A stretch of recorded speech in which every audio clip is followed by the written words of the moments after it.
Swaprava. It's not there.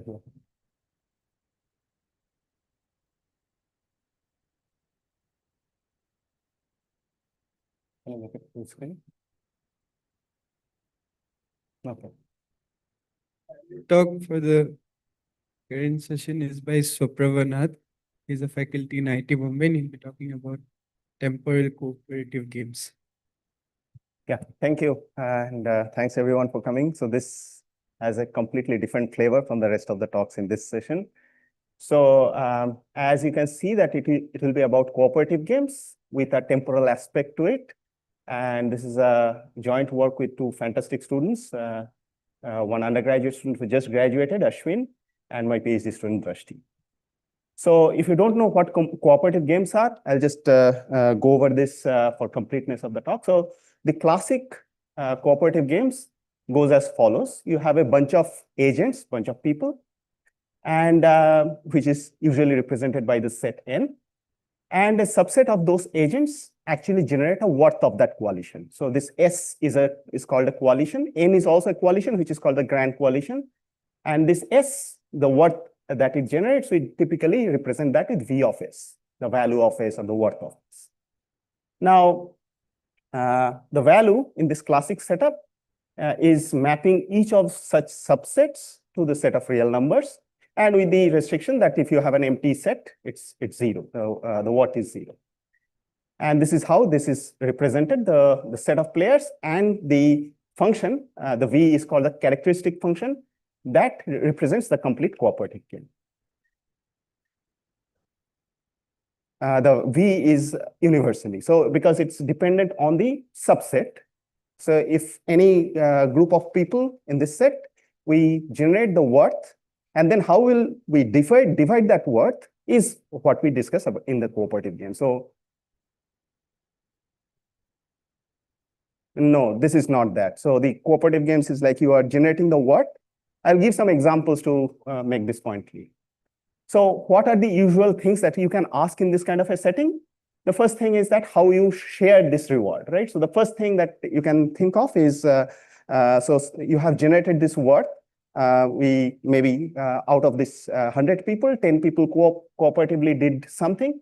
And then Shy is actually telling me how much reward share I should give to agent I. And the properties that you require, and these are the classical properties. The efficiency is the first thing that you should be able to divide the entire reward. So there should not be some reward lying around on the table.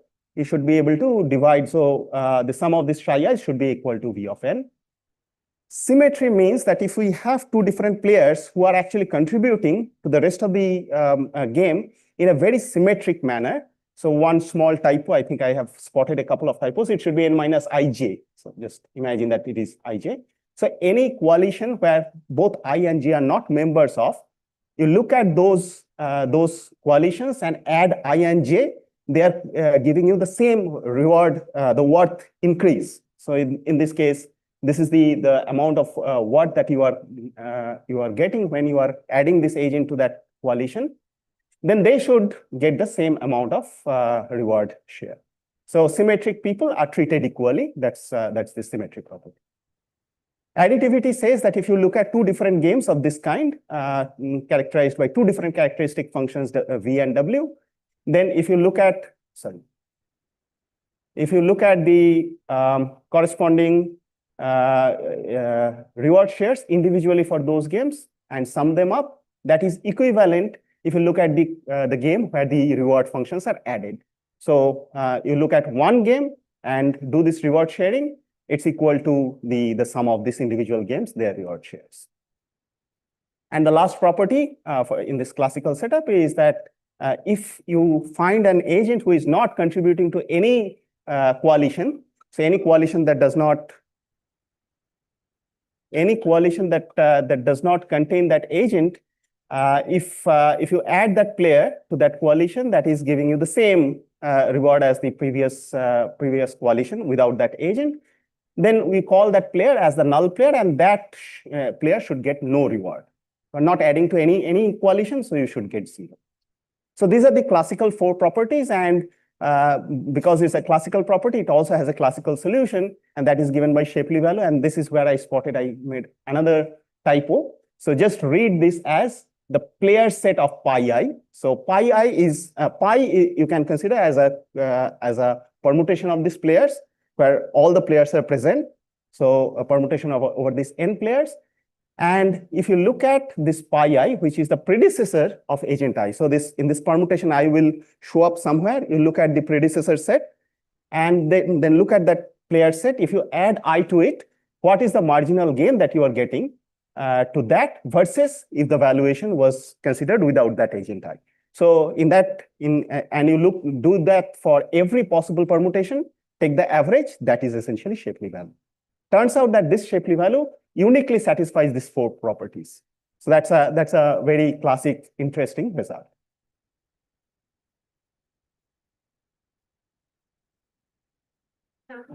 Also, this is for Shapley value for player I.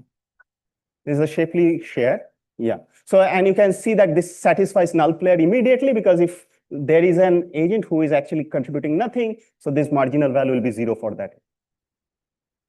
Yeah. So that is given by the characteristic function. So we are assuming that the function itself, the game itself, is actually telling me that if these 4 people collaborate together, what is the worth that is to the entire, all possible subset? 2 to the power n, yes. Okay, so this is the classical setting.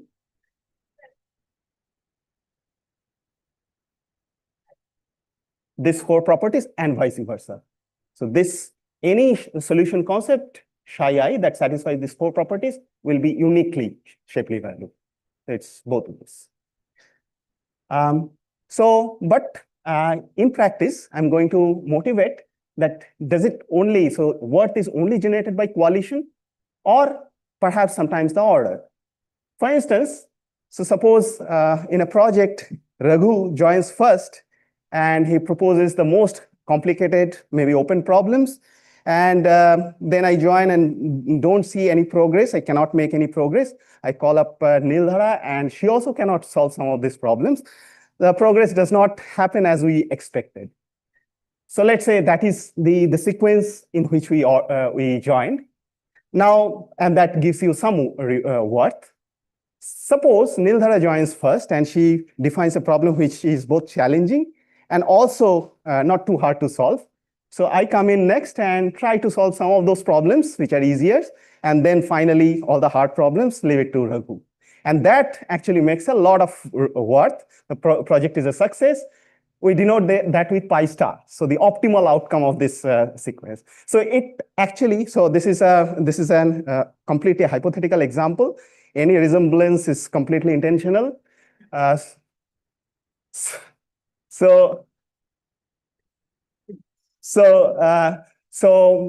pi star is what we are going to call as the optimal sequence. And so I want to motivate this temporal arrival of these players into my description of the game. So remember that pi star is a permutation over all these players, and different permutations can give me different words. Unlike the classical cooperative game, where you have only a coalition and any permutation is also giving you the same value. Okay, so, and for the notational purpose, we'll look at the prefix. We'll denote any prefix with this notation square subset. That pi prime is a prefix of pi with this, and that will show up in various of our calculations and various of our properties.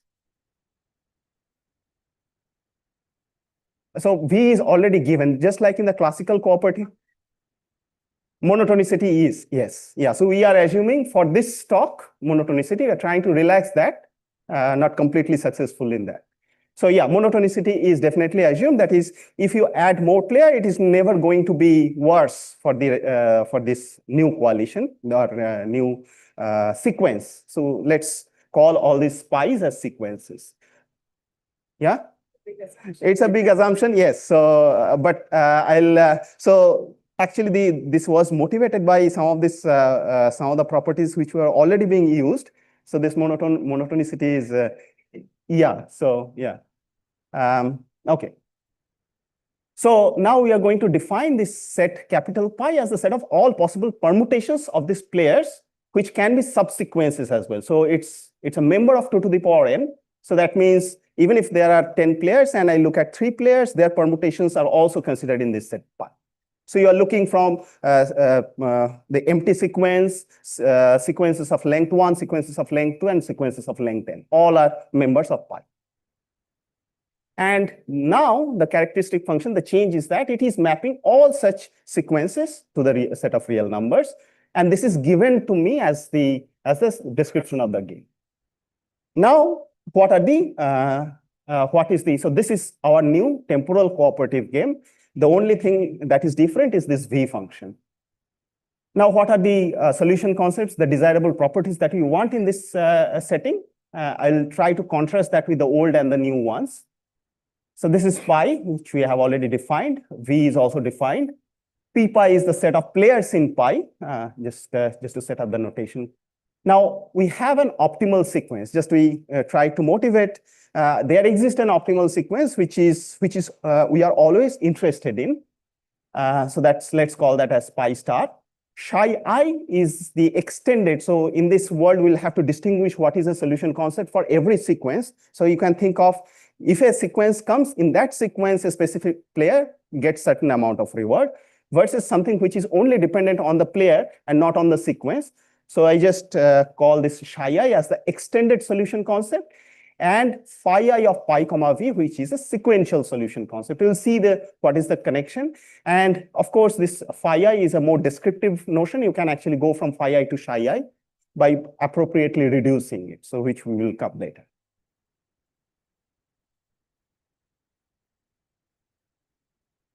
Monotonicity, yes. But yeah, I mean, there could be ties. We are assuming that we are breaking the ties in favor of the full sequence. Full sequence, yes.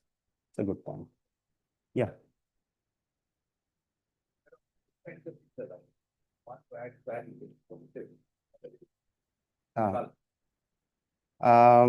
Right, because of this monotonicity property. Yeah. Don't want? Don't want it. Oh, so we have not considered those. So that means that my evaluation function can be non-monotone. That's a mathematical consequence of it. But yeah. The technical is that there's notion of a T, a group. Right. I don't want this.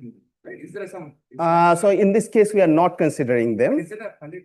Yes, that's a valid thing. I mean, for instance, if the so if somebody joins in an existing sequence, it actually reduces the value of the existing. Maybe the productivity gets reduced. In an organization, you have already some people joined, and a new person joins in, and the productivity of the existing people goes down. That is possible. Yeah, valid. You tell me which name should I take. Yeah, so this is all in a monotone games setup. Monotone. So yes. Yeah, sure. Yeah, I mean we are working that. Okay. So now what are the desirable properties? And let me try to motivate as much as I can. So the first property is the incentive for optimal arrival. As the name suggests, you want people to give reward to join in that optimal sequence. So I can motivate it in multiple ways. One of those is this: if you have this property, then you actually want you see that the people will actually join in that optimal sequence. The ideal outcome for the organization or for the company will get satisfied. A post facto thing, I mean, when we present the results, we will actually see that if we lift this property, there are many solutions which can satisfy this. And those solutions are somewhat like you give everybody their marginal contribution. And if you give that marginal contribution, so it's like the jump that you give to every agent. So maybe the jump occurs for everybody for a specific role. So maybe you think of this sequence of joining in an organization. Everybody gets the maximum jump when they are taking some leadership roles. But that's not how you want your organization to be equipped. So somebody will take the leadership role, somebody will take the other roles. So everybody has their own their skills, their expertise, and you want them to join in that particular order. So don't worry too much about if that particular example did not make sense. but this is one of the desirable properties, incentive for optimal arrival. I want to make sure that the rewards are, so this phi i's are designed in such a way, the optimal sequence gets maximum reward for every age. The second one is optimal the online individual rationality, which says that an agent who is joining before, and it should not get any less reward if a new player joins. That's exactly the idea. So if you have somebody, so it will always incentivize somebody to allow some new people to join. It is never going to bring down your utilities in any way. So so this one, it's a prefix of that. Prefix. So yeah, so any new agent joining, it can only increase your utility or your reward, not less. Okay. And the final thing is just in terms of the efficiency property in the classical cooperative game, it's a sequential efficiency, which says that for every sequence, the sum should be equal to the V of phi. So you should always be distributing, even if the entire sequence did not show up, you should be able to redistribute this reward among the people who are already existing. So all these things are actually motivated by this online addition of players. Whenever they are coming in, I'm giving them this OIR and S, the sequential efficiency property. So these are the properties which is very much specific to the sequential solution concept phi I. Now, if we go back to the original world of Shapley, some of the properties that we can actually extend, which is also a kind of an adaptation of the Shapley properties, the additivity. So the property that we said in the classical world, that you did not have this pi. Here you have this pi, that is for every such sequence, the individual sums should be equal to the reward when you take the total game where the utilities are the worth functions are also added. And sequential null, this is saying that if you look at an agent who is adding no value to every sequence that does not contain that agent, so capital pi minus I is all the sequences except agent I, then your reward for each of those sequences will also be 0. That's a sequential null player property. And now we are actually talking about the solution concept, which does not have this pi anymore. So let's go back to that shy world again. Now, the only thing that you should keep in mind that our game is still the sequential, the temporal cooperative game. These V's are still defined on pi's and not on the coalitions. That is, given that is fixed, I can still define some sort of a solution concept, which is only defined for that player and not dependent on sequences. So the extended efficiency is a kind of an analog of the previous sequential efficiency. You look at all the full sequences, take the average of V, the worth of that, and your sum should actually be the same as that. Extended additivity, just the pi disappeared.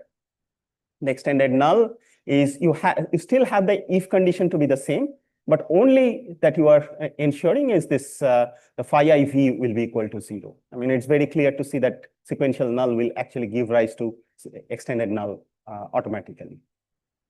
So in order to do that, you can actually always come up with some sequential solution concept to an extended solution concept just by taking the average over all possible full-length sequences of that phi I. Okay? So this is just, we are going to call that this is a reduced solution concept of phi I, which is denoted by phi I bar. Okay, so now our objective is to first satisfy the first 3 properties that we started with. And the algorithm that satisfies this is fairly simple. I mean, you can actually ideate that mentally. So suppose 1, 2, 3, 4 is the joining sequence. So this is the actual arrival order. The optimal sequence could be something else, 4, 1, 3, 2. That could be different. So the first player shows up. That player brings in some amount of value of V of 1, the worth.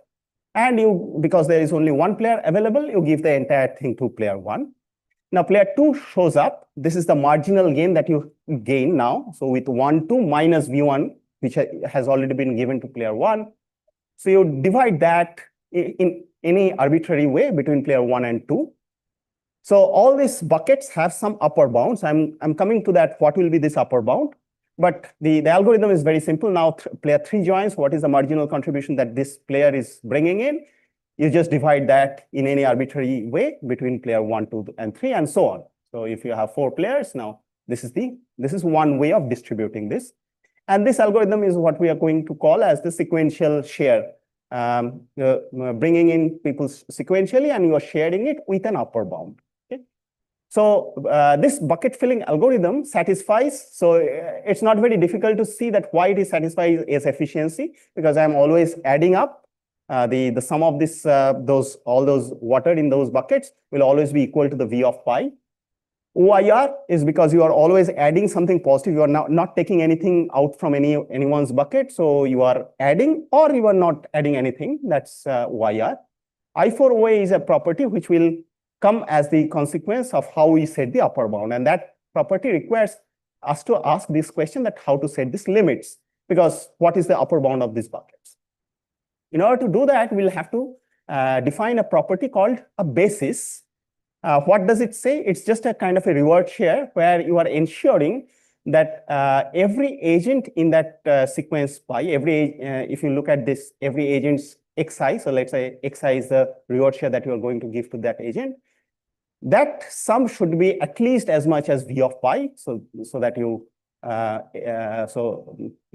actually ensuring that this player set is at least as much as V of pi. And there exists this optimal sequence, which you already know, because pi star is fixed whenever you have given V. For that, it will be exactly equal.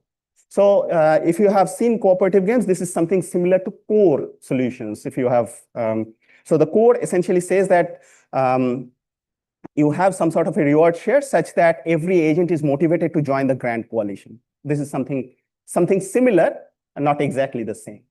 Now, this solution, that if you get a solution to this basis, so it's not always guaranteed to have a solution. So depending on some very weird V function, you might not have any solution. But if you have a solution, that is exactly the upper bound of those buckets.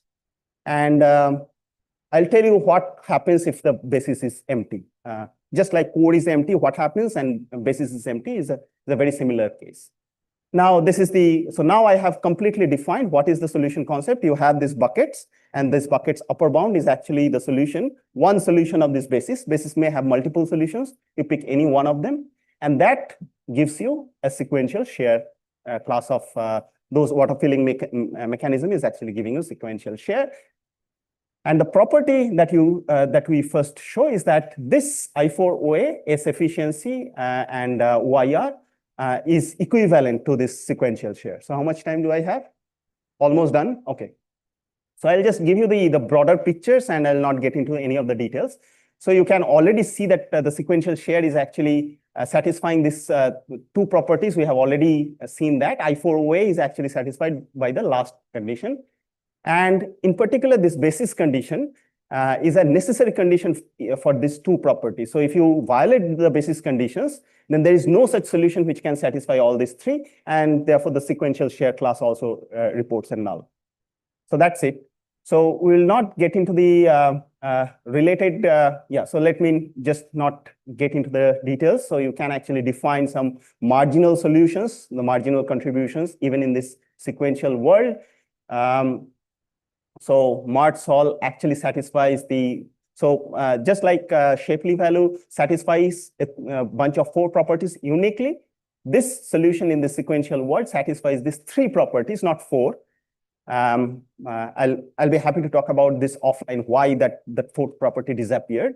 And extended Shapley is also an extended version of that Mart Sol which satisfies uniquely those properties. Now, so let me just skip this because this is a little detailed instead of 4 properties. But what I want to show is that now we have 2 different worlds. One is this the Shapley world, and one is this the sequential world where we want to satisfy those 3 properties. Is there a conflict, or is there a solution, nice solution, which can satisfy both of them? I mean, based on both worlds, right? So turns out that is not the case. In fact, this Venn diagram will show you all these properties. So these are the Shapley inspired properties: sequential null, sequential additivity, sequential efficiency. Turns out that there is an unique solution, which is Mart Sol. It satisfies the YR and the sequential efficiency property, but it does not satisfy I4OA. So the good things that we could satisfy in the sequential world is not satisfiable by this Shapley property. So the Shapley world and this sequential world is different. Let me skip the next diagram.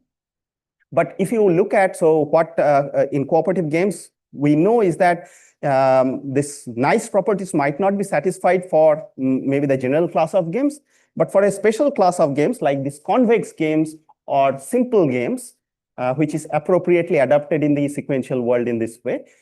So there exist positive results. Interestingly, in this case, it does not even satisfy even for these special classes. So no matter whichever games you pick, convex games or simple games, which are like 1-0 games, the solution concept space is still disjoint. You cannot have the goodness of the sequential world and the classical Shapley world simultaneously. So to summarize that for a large class of games, the properties desired that is in the temporal cooperative game conflicts with the properties in the classical cooperative game. So the questions that we can think of is maybe some more special classes. We have only investigated 2 of them. But at the same time, it's also important to look at the sequence share class, because that's a class of mechanisms, not an unique mechanism. Maybe we can put some more properties to actually pin down one of these solution concepts. I will stop at that point and happy to discuss some of these details that I have swept under the rug. Thank you. Questions? The previous version, you had a unique solution for every value. Is this also true in the sequential one? Say that again? So in the previous solution, without any temporality, you had a unique solution. Yes, Shapley. Yeah. With temporality, you have a set of. Yes, yeah. Because, so the first thing that we wanted to investigate is that maybe we can put some more properties and uniquely say one solution concept. But before that, we have actually observed this. Even if you don't put any further conditions, even with those 3, it is completely disjoint from the Shapley. So that is, we thought that is more interesting to begin with. But as the last bullet point says, that we can actually put more properties and pin down exactly one property in the sequential world.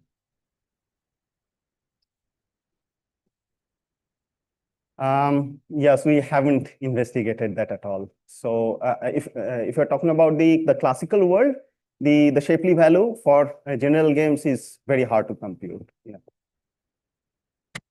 Any more questions? So convex games, for example, or so in monotone convex games, I think it is easy to compute, but for general games, NP hard. I also have, it's perhaps trivial. So given this value V of pi, can you decompose it into a like worth of each player and some interaction term between every 2 players? Is it possible for all possible V of points? So let me try to understand the question. So V of pi, you want to divide it among? No, I want to assign a worth to each player. What to each player? Like how good they are, and define it like how 2 players interact. Like then that is not the, so there are this non-cooperative settings which does not consider this kind of a function. So if you, let's say pi, you can think of pi as an outcome and different players are getting different worth out of it, then that is a kind of a setting which is more closer to the non-cooperative games. While in cooperative games, you don't generate individual values because the cooperation matters. So as a coalition, you generate some worth, or as a sequence, you generate a worth, but you don't generate worth individually. I see. Yeah, so that's just the difference in the way this is modeled. Finally, the outcome, the objective of this solution concept phi or psi is to divide that worth among these players. And you can think of Shapley value is a fair way of dividing this, because it is ensuring that equal people are treated equally. People who are null player contributing nothing get 0, and so on, right? So those are the properties, the axiomatic properties which is being satisfied. and we want to know what is that solution concept which uniquely satisfies all these properties.